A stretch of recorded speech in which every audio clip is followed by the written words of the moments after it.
Hello everybody, my name is Bragster and welcome back to another episode of Outscored, where today we have Watford and Norwich. We obviously have to get 9 points from our next 5 games. We kicked that off with a win against Palace and a draw against Wolves. We're hoping to maybe finish that off today. If we get 2 wins today, we are safe and sound. If not, it will all be on the Brighton game. But I truly believe, facing Watford and Norwich, we should get 6 points here. I truly believe that. But yeah, without further ado, let's get into this Watford game. Right, so here is the team we're going to be taking to Watford. It is Martinez in goal, Konza on the right, Twanzebe, Mings and Target join them in defence. McGinn and Douglas Luiz in that midfield too, with Leon Bailey on the right, Al Ghazi on the left, Buendia in the middle, and Ollie Watkins up top. Whew, I truly believe this team can work. So let's get into it. Sanderson cannot play because he scored in the last match, which is why Douglas Luiz is taking his place. But Douglas Luiz, I think, is a good enough player to do the job that we're asking of him. For me, this is a big game. I feel like we have to win this. This is bottom of the league, for goodness sakes. If we don't win this, I really not sure where we're going to pick the points up from. As the highlight has begun, and it looks like it could be for them, which is problematic. Unless we manage to get the ball at any point here, as they're coming forward on this left-hand side with Messina into Sarr, Kuko into Sarr again. Sarr's got it, but it's over the bar. You don't want to see them getting too many chances like that. If we win today, we do get out of the relegation zone again. But as I said in the last episode when we got out of it, other results were yet to be played. So it doesn't surprise me that we dropped out of it the way we did. I did kind of expect that to happen. As they boot it forward, we should get that with Konza. We do. And Konza should put it into McGinn. He does, and we should be able to build up from the back. Target into Al Ghazi, into Douglas Luiz, into Mings, back to Douglas Luiz, into Al Ghazi. We needed Ollie Watkins to make a run, but he didn't. But Ollie Watkins does lay it into Leon Bailey, who goes forwards. Did he hit the post there, or was that a save? I don't really know what happened. Whether it was I think it was a save in the end, but I'm not 100% sure. Genuinely not 100% sure. Although, at the moment, we're already out of the relegation zone with just a draw here. But as we know, a draw is not enough for us. We need this win, and we're not getting it at the moment, which is very disappointing. I'm going to tell them I'm not happy. We're not creating any chances whatsoever. And I'm a bit unsure, you know, of what's going on. I'm hoping for the best. Right, we're into the second half. All I changed was stopped us focusing play down the left and down the right. As, Jesus Christ, the ball is doing ping pong, whatever. What's that game called? The one with the ball, pinball. That's it. It's doing pinball in the box. And going everywhere. See, I know my pop culture references. Kuko's off the pitch. Bye-bye, Kuko. And that might be able to help us out just a little bit. They're having to go quite narrow now in that midfield. But as we know, sometimes with teams, when they go down to 10 men, it can cause the other team issues with them working harder and trying to work out a way to make their 10 men, 11 men advantage not worth it. I can't speak today. I don't know what it is. Probably because I have been very busy in preparing for some tournaments at the moment, as Ollie Watkins puts the ball in the back of the net somehow. Ollie Watkins puts the ball in the back of the net and puts us 1-0 up. That I think we should be safe now. But yeah, I've been preparing for a lot of tournaments. Those of you who follow me on Twitter will be able to keep up with all the tournaments that I've been a part of.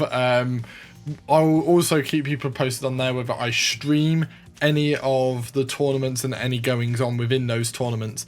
But that has led to me literally having to juggle everything around that's been going on at the moment, as they're going down to 9 men now. This is getting really bad. They're down to 9 men. We're getting a penalty. This is getting even worse for them. Their discipline is going out of the window. This is terrible, absolutely terrible. We do get the penalty in the end. Who's going to be taking it? It will probably be someone like McGinn, I'm going to guess, although I'm not 100% sure. El Ghazi does take it. He puts it into the back of the net. El Ghazi with the goal. It is Aston Villa 2, Watford 0.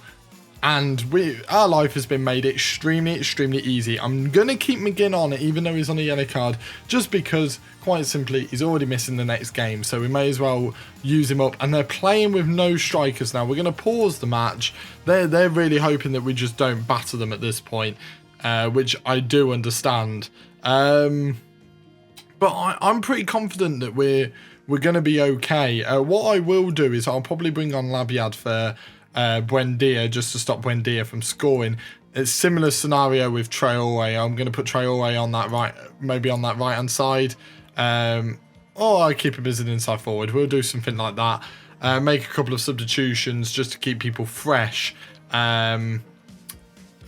yeah, maybe put Hefty on the pitch for Konza as well, because Hefty's coming back from injury. He needs a bit of fitness, so 15 minutes of a game will be perfect. I'm really confident now that we're going to see this game out. I've got absolutely no worries.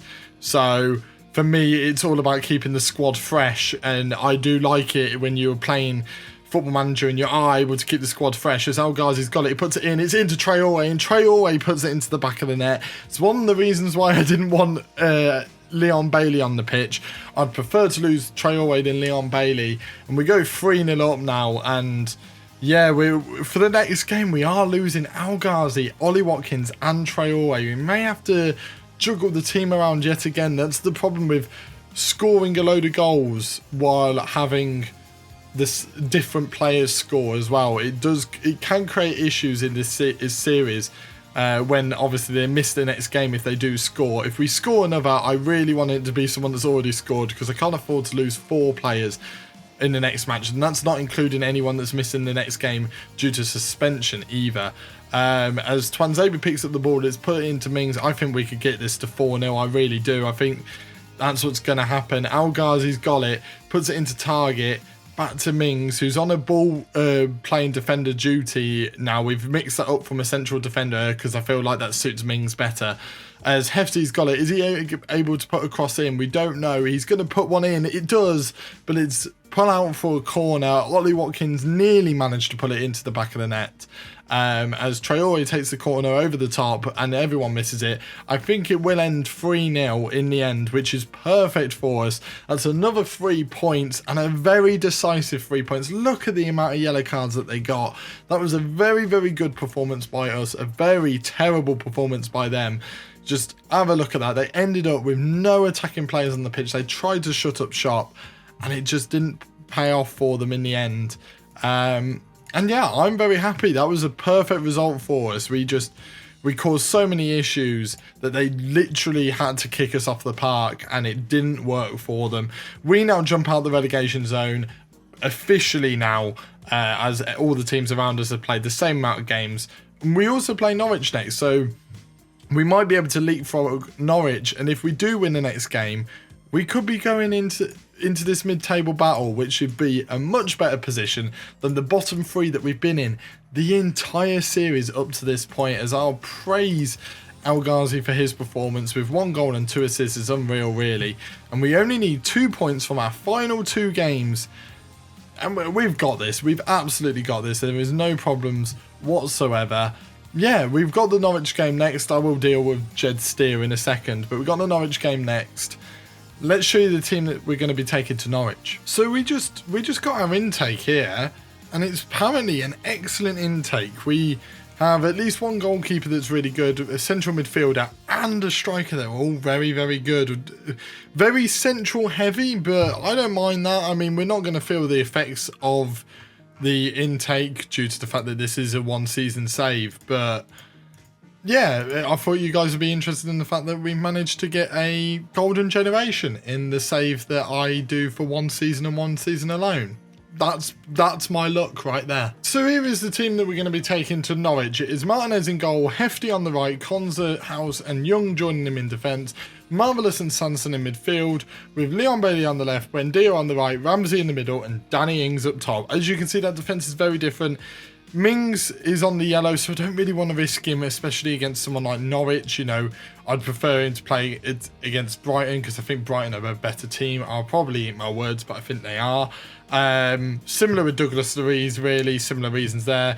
And Twantabe's a bit tired, so I thought put in House, put in Konza, put back Hefty to get his fitness up, and bring in Young. Because Target was feeling a little bit tired as well. So just keeping that rotation a little bit high. And I also have a promise apparently to keep with House because of playing time, because I'm an idiot and I didn't look at the balance of our squad when I promised him the playing time. So we're going to have to go with it, which is annoying, but we're going to have to go with it. Obviously, the players who scored in the previous match cannot play in this one. So the likes of Watkins, El Ghazi and Traore aren't playing in this match. Which is always hard to keep track of. I always have to make sure that to keep track of it to a very high degree, because I always seem to forget. I don't know why. I just always seem to forget to keep track on it, as nothing seems to really be going on. I say that as there is a highlight, whether it's to us or to them, I don't really know, but we keep pressuring them. Konza manages to get it. It's into Buendia now. Buendia from distance or close range. Buendia, absolutely lovely stuff by Emi Buendia. He just weaved in and out of their defence, went pretty much on his own and put it in the back of the net. That is absolutely perfect for us. Konza with a crucial header, Sanson with the assist, and Buendia just going through the middle and putting himself in a lovely position where he can strike it into the back of the net. That is exactly what you want. It's Aston Villa 1, Norwich 0, and look where we are. Look where we are, people. We might have played one more game than a lot of the other teams, but that is a positive sight to see after spending so long down at the bottom. As oh, that looks like it could be a penalty. No. I think it probably would have been if Buendia didn't have his chance, but Buendia, Leon Bailey had his chance. Oh, Danny Ings.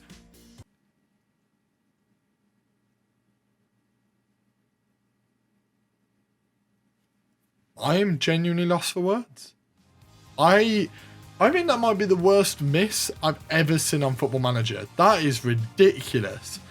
Genuinely, I have never seen a miss like that on Football Manager. I know they probably exist, but I've never seen one in any of my save games. As Leon Bailey puts it into Ashley Young, who hits the bar, did a much better jump from distance than Danny Ings did from close range. But geez, we should be 2-0 up by now, but we're not going to be. We're going to go into half-time 1-0 up rather than the 2-0 up, which we should be. I mean, which is a little bit disappointing, but I'm pleased with what's going on with this team. We're playing exactly how I want us to play. We're dominating the game. They've had absolutely no shots. It calms me down when I see they've had no shots, you know. Yeah, we're only 1-0 up, but, you know, you'll take that if you're absolutely dominating the game. As there's another red card. There's red cards left, right and centre. Get Brandon Williams off the pitch. Controversially, has the red cards helped us keep our job? I will never know. But yeah, we've got a corner here. Leon Bailey puts it in. It's going to be a penalty. The other teams have crumbled. We put a lot of pressure onto them, and they have absolutely crumbled. As we get another penalty, who's going to be taking this one? It's number 20. Who's number 20? Danny Ings. Of course it's going to be Danny Ings. Can he miss this one? No, he doesn't. He puts it into the back of the net. He scores the goal. At the moment, we've got a very nice dynamic where Ollie Watkins scores and then Danny Ings comes in and scores, and they just rotate that striker role, which is perfect, really, for the game, because that means neither of them are going to get tired, because they're just going to keep switching and swapping, which is perfect for us. I wanted to check the Norwich formation. I didn't want to know what they're going to, bear in mind they're down to 10 men, as that was a lovely strike by Marvellous, but they managed to get it away. Can I now see the Norwich formation? I do. It's 5 at the back. It's quite depressing, really. I'm going to be honest. As let's make some substitutions. I'm going to rest Leon Bailey. We really have to. I'm going to put Christine onto the pitch. Is he left-footed? He is, so we'll put him as a winger, as that's absolutely fine by me. Who else can I change? Probably Emi Buendia for Labyad. Is he right-footed? He is. Perfect. That works out fine for us. Is there any other ones that I want to make? Any other substitutions? Do you know what?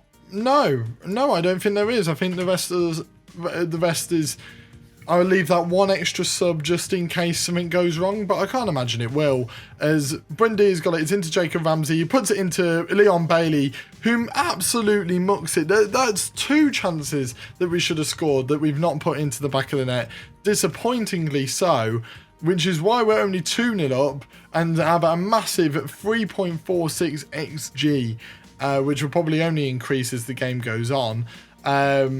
I'm quite happy for it to stay at 2-0, because that means that we don't have to risk losing another player. As Rashika goes forward, he nearly chips the keeper from distance, but luckily doesn't, so we don't have to get to squeaky bum time at any point in the near future. As Sanson puts it into Konza, we're going to have another opportunity by the looks of it. Konza puts it over the top to Danny Ings, who misses again. I don't know what it is with Danny Ings. He just seems to not be able to put the ball in the back of the net. Luckily, he did from the penalty, but he doesn't seem to be able to pull it into the back of the net. So it does just stay at 2-0. But as I said, our XG is absolutely ridiculous there. As we win 2-0, that is 2 wins, 2 clean sheets, and we've saved our job. That's what I like to call a very perfect episode. I think that was the perfect episode. So, for those of you enjoying the series, we've kept the job. We have absolutely kept our job. We're in fine form at the moment. If you look at our recent form, look at this, right?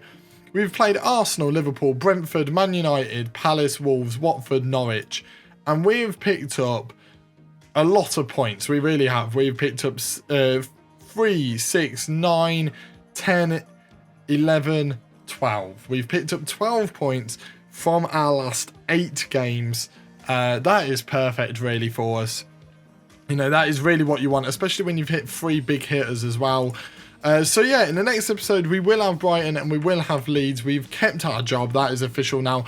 What I didn't go over was we had the FA Cup draw in between the 2 episodes, and QPR were the team that we drew there. So we probably should beat them and go on a little cup run where, I think in the cup where we're meant to reach the 5th round. So they want us to finish in the top half. Look at our little rise recently. Hopefully we can keep that up. But yeah, in the next episode, it will be Brighton and Leeds. Thank you guys for watching. Make sure to hit that like button. Comment down below anything. Do you think that it was the lack of discipline that made us keep our jobs? I'm going to say it isn't, but it probably was. So put that down in the comments down below. If you're new here, please subscribe for more stuff like this and check out all my other stuff on the channel. And I shall see all of you in the next video. See ya!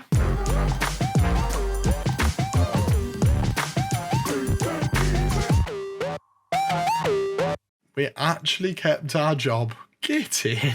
Oh, I believe.